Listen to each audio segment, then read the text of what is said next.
I'm going to do my best right now to explain what I think has just unfolded in front of our eyes in the Idaho 4 case. And if you're easily offended or if you're rattled on behalf of others, just get to scrolling now.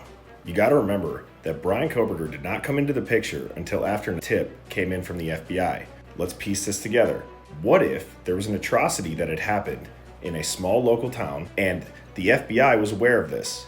They check in with the local PD. The local PD have nothing. And what if that wasn't the first time that there was some sus AF activity at that campus?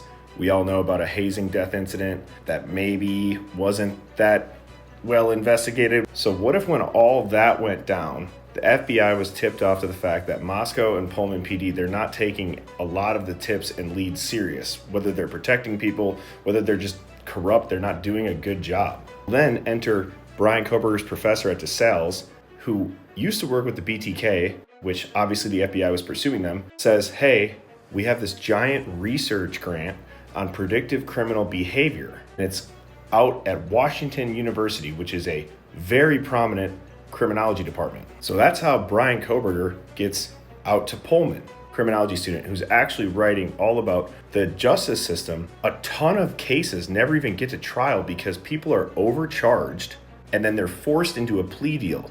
They tell you, you're gonna get all of these if you go to trial. We've not seen a single shred of evidence in a courtroom. Bryan would write about this. Go read his papers. They're impressive, mind-blowing. It makes so much sense what he's saying is happening in our justice system.